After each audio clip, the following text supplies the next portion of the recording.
La dame d'éclair. Au temps jadis, il y avait à Paluel, du côté de Cambrai, un pauvre tisserand à qui sa femme allait bientôt donner un enfant. Or, une nuit, celle-ci rêva que si elle mangeait de la Véronique, elle mettrait au monde une fille qui aurait la plus merveilleuse chevelure qu'on pût voir.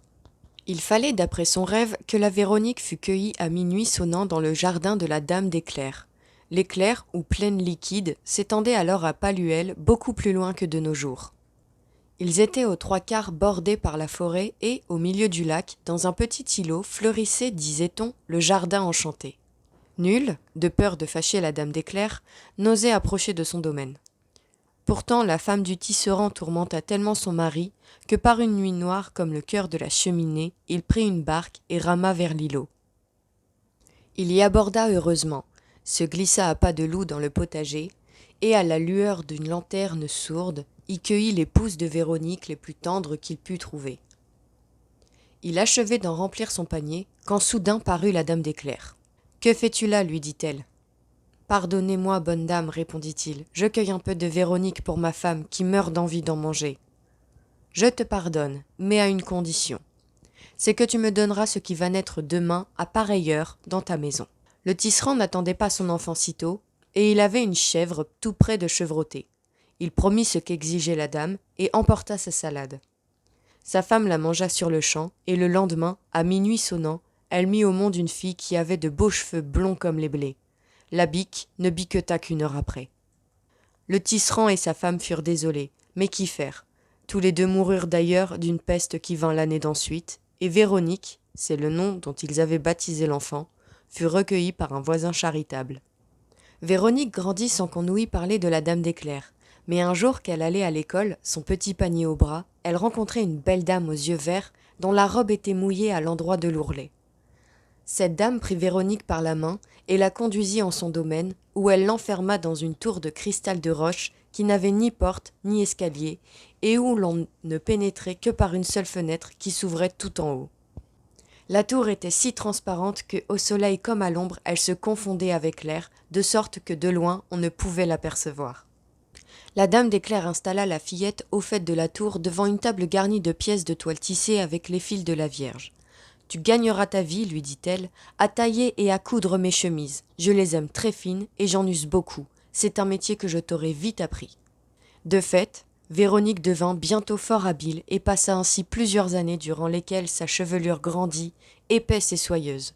À 17 ans, ses cheveux, blonds comme de l'or fin, tombaient jusqu'à ses talons, et chose singulière, ils s'allongeaient à sa volonté.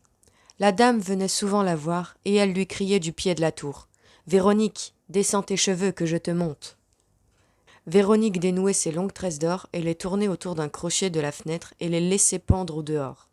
Elle s'allongeait jusqu'à terre, et la dame montait par cette échelle d'un nouveau genre.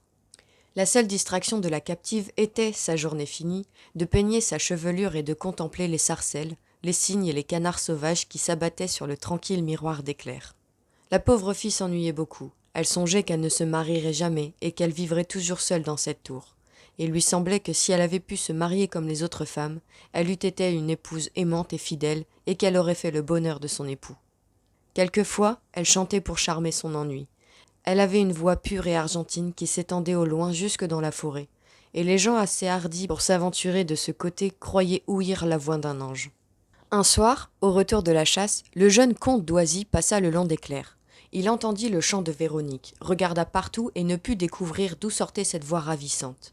Le lendemain, il revint à la même heure et entendit la même voix. N'étant pas de naturel peureux, il prit une barque et rama vers l'îlot de la Dame d'éclair. Quand il en fut assez près, il vit au-dessus du lac une jeune fille d'une beauté merveilleuse, qui peignait ses longs cheveux d'or dans la pourpre du soleil couchant. Comme il ne pouvait distinguer la tour à cause de sa transparence, la jeune fille lui paraissait suspendue en l'air. Il resta quelques minutes ébloui, puis il se hâta de gagner l'îlot. Il reconnut alors que la belle hôtresse d'or n'était pas suspendue entre la terre et l'eau, mais enfermée en haut d'une tour de cristal. Il chercha la porte de la tour et s'aperçut qu'il n'y avait point de porte. Tout à coup, il ouït du bruit à quelques pas et vit la dame d'éclair qui venait faire visite à Véronique. Il se cacha derrière un arbre. La dame cria « Véronique, descends tes cheveux que je te monte !» Véronique descendit ses cheveux, qui, à la grande surprise du jeune comte, dévalèrent jusqu'au pied de la tour, et la dame y monta. Il attendit quelque temps, mais voyant que la visiteuse ne quittait pas la jeune fille, il s'en retourna à son château en rêvant à cette étrange aventure. Le lendemain, il revint encore rôder de ce côté, et quand la nuit fut tout à fait close, il cria en contrefaisant la voix de la dame. « Véronique, descends tes cheveux que je te monte !» Véronique déroula sa chevelure embaumée, et le comte y monta. À sa vue, la jeune fille poussa un cri d'effroi. Il sauta néanmoins dans la chambre, et tombant à ses genoux, il s'efforça de la rassurer. Il y parvint sans peine. La veille et le soir même, Véronique l'avait aperçu. Il lui avait paru beau et de taille élégante. Elle s'était dit au fond de son cœur que celle qu'il prendrait pour épouse serait bien heureuse. Il lui proposa alors de la délivrer et de l'emmener à son château afin de l'épouser. Il parlait d'une voix si douce et si tendre qu'il l'eut bientôt persuadée. La prisonnière consentit à ce qu'il apportât le lendemain une échelle de corde. Ils l'attachèrent à la barre de la fenêtre et tous les deux se sauvèrent par cette voie. Ils entrèrent ensuite dans la barque et le comte fit force de rame. Au moment où, ayant touché terre, ils se trouvaient hors des atteintes de la dame, ils se retournèrent et la virent debout sur l'eau à quelques pas derrière eux. « Comte d'Oisy, dit-elle, tu m'as enlevé ma captive. Malheur à toi si je te retrouve sur mon domaine. » Arrivé à son château, le comte d'Oisy épousa Véronique, comme il l'avait promis. Les époux s'aimaient du plus ardent amour, et le ciel bénit leur union. 9 mois après, la belle hôtresse d'or donna à son mari 2 fils jumeaux qui étaient d'une rare beauté. La comtesse voulut les nourrir et les agazouiller elle-même. Elle passait sa vie à les dodeliner, à les parer et à les adoniser. Dès qu'ils purent marcher sans lisière, elle les garda toujours, ainsi qu'une poule fait de ses poussins, à la ronde de son œil. Et rien n'était charmant comme de la voir se promener dans le parc, suivie de ses 2 enfants qui la tenaient par ses longues tresses d'or. Ce bonheur dura 5 ans, au bout desquels l'un des jumeaux vint à mourir. Ce fut une grande désolation dans le château, et la comtesse pleura toutes les larmes de ses yeux. Elle ne pouvait se faire à l'idée de savoir le petit corps blanc dans la terre humide et froide, et c'est pourquoi sa douleur était inconsolable. Une nuit, l'enfant mort lui apparut. Il s'assit à sa place accoutumée et se mit à jouer. Il y resta jusqu'au matin, et durant toute la nuit la comtesse le regarda en pleurant. Quelques jours après, comme ses larmes ne tarissaient point, l'enfant se montra encore. Il était vêtu de la petite chemise avec laquelle on l'avait couché dans le cercueil, et il avait sur la tête sa couronne de roses blanches. Il s'assit au pied du lit. « Mère, dit-il, tes larmes mouillent ma petite chemise de mort, et cela m'empêche de dormir dans mon cercueil. Cesse donc de pleurer, mère chérie, et reporte tout ton amour sur mon frère. » Véronique cessa de pleurer, mais son autre fils tomba malade de langueur. Le désespoir de la mère fut sans bornes. L'enfant mort lui apparut de nouveau. Cette fois, il tenait dans ses mains 3 pommes d'or. « Mère, dit-il, voici 3 pommes du jardin du paradis. Tu les donneras à mon frère lorsque son mal le fera trop souffrir. » Elle prit les pommes, et à chaque fois que l'enfant pleura, elle lui en donna une. L'enfant jouait avec la pomme, et quand il avait retrouvé sa gaieté, il la rendait à sa mère qui la serrait précieusement.